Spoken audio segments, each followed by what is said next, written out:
Setiap Maharesi yang melakukan penebusan dosanya membuat Dewa Indra khawatir akan para Maharesi mengambil tatanya sebagai raja dari para dewa. Untuk itu, Dewa Indra akan mengganggu setiap penebusan dosa yang dilakukan oleh para Maharesi. Dewa Indra akan mengirim beberapa bidadari dari surga turun ke bumi guna untuk mengganggu penebusan dosa yang dilakukan oleh para Maharesi.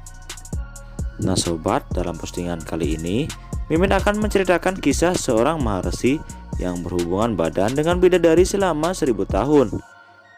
Dan ada rahasia apa di balik semua itu?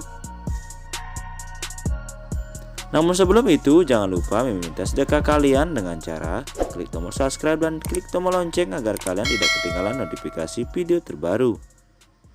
Oke sobat, jika sudah tidak usah berlama-lama, mari kita lanjutkan ceritanya.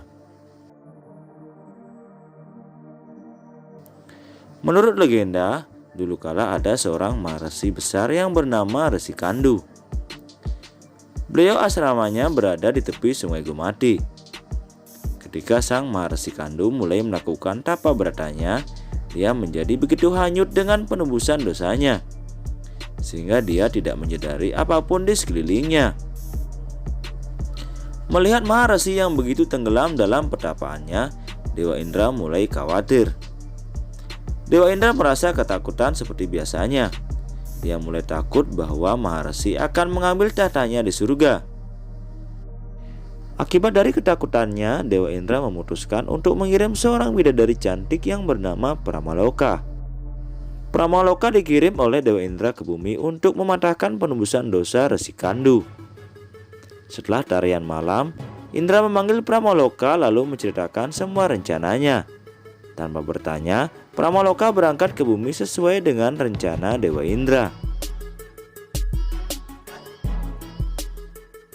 Pramaloka telah sampai di bumi, di tempat di mana Resi Kandu melakukan penebusan dosanya.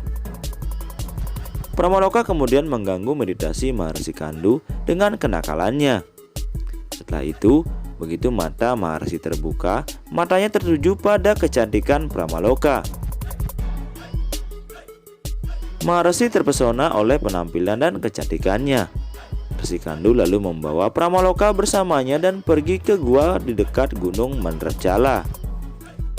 Setelah itu, Resi Kandu begitu asik dengan keindahan tubuh Pramaloka sehingga dia terus menikmati kebersamaannya selama lebih dari 100 tahun. Suatu hari, setelah 100 tahun tiba, Apsara Pramaloka berkata kepada Resi Kandu bahwa dirinya ingin pergi ke Swargaloka.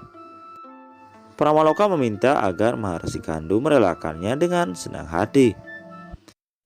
Mendengar kepergian bidadari, Resi menjadi sangat sedih dan berkata, "Oh Dewi, lebih baik kamu tinggal beberapa hari lagi."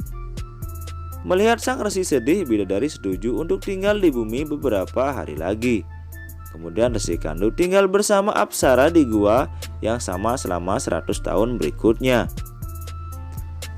Kemudian suatu hari setelah 100 tahun lagi, Pramaloka berkata kepada sang Resi, ia mengatakan bahwa sudah lama sekali dia berada di bumi. Sekarang Anda mengizinkan saya untuk pergi ke surga. Resi Kandu kembali kesal setelah mendengarnya. Maharesi meminta agar Pramaloka untuk tinggal beberapa hari lagi dan menundanya untuk pergi ke Swargaloka. Demikian pula telah terjadi beberapa ratus tahun berlalu, dan setiap kali Apsara Pramaloka memberitahu Maharesi tentang kepergiannya ke surga, entah bagaimana dia akan membujuknya. Dia juga takut akan kutukan Resi Kandu ketika marah. Di sisi lain, karena Maharesi memanjakan nafsunya, cintanya kepada Apsara terus meningkat. Maharesi meninggalkan pemujaan dan penebusan dosanya di siang dan malam. Resi Kandu tenggelam dalam kenikmatan dan nafsunya.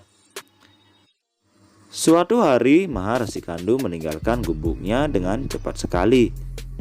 Kemudian Pramaloka datang kepadanya dan mulai bertanya, kemanakah Maharesi akan pergi?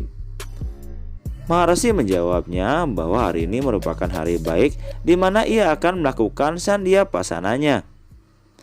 Jika ia tidak melakukan ini, maka agamanya akan hancur. Mendengar perkataan Maharesi, Pramaloka tidak bisa hidup tanpa tersenyum dan berkata. Pramaloka berkata, sudah sekian tahun matahari terbenam untuk pertama kalinya. Jika Anda tidak beribadah pada malam hari ini, maka agamamu akan hancur sejak aku bertemu denganmu. Kamu tidak pernah melakukan ibadahmu. Mendengar semua perkataan dari Pramaloka, Resikandu kemudian menjawabnya. Anda telah datang di pagi hari di tepi sungai yang indah ini. Saya ingat dengan baik, saya melihat Anda memasuki asrama saya hari ini. Jadi sekarang sudah sore di penghujung hari. Kemudian Pramaloka berkata kepada Maharesi bahwa beliau merupakan Brahmana yang terbaik. Memang benar bahwa ia telah datang ke asrama Maharesi di pagi hari, tetapi tidak hari ini. Pramaloka menjelaskan bahwa sudah beberapa ratus tahun telah berlalu sejak kedatangannya di asrama Maharesi. Mendengar semua perkataan Pramaloka, Maharesi Kandu menjadi ketakutan. Maharesi kemudian menanyakan kebenaran semua penjelasan dari Pramaloka. Maharesi Kandu menanyakan, berapa lamakah ia sudah menikmati waktunya bersama sang bidadari. Kemudian Pramaloka menceritakan bahwa sudah 1000 tahun sejak ia menikmati kebersamaan dengan dirinya. Mendengar ini, Resikandu sangat terkejut dan berkata, apakah kamu mengatakan yang sebenarnya atau kamu cuma bercanda denganku? Tampaknya bagi saya bahwa saya telah bersamamu hanya untuk sehari saja. Kemudian Pramaloka menjelaskan semuanya, bahwa dirinya datang ke bumi atas saran dari Dewa Indra. Pramaloka juga menjelaskan bahwa Dewa Indra menjadi takut akan penebusan dosa yang dilakukan oleh Maharesi. Dewa Indra telah mengirimnya ke bumi untuk mengganggu penebusan dari Maharesi Kandu. Mendengar semua kata-kata seperti itu dari mulut Pramaloka, sang resi merasa hancur.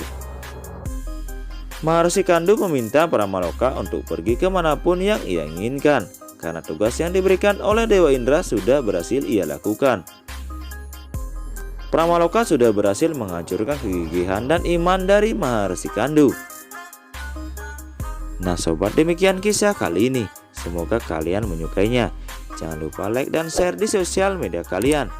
Dan sampai jumpa pada video kita selanjutnya. Jangan lupa selalu bahagia dan salam Rahayu.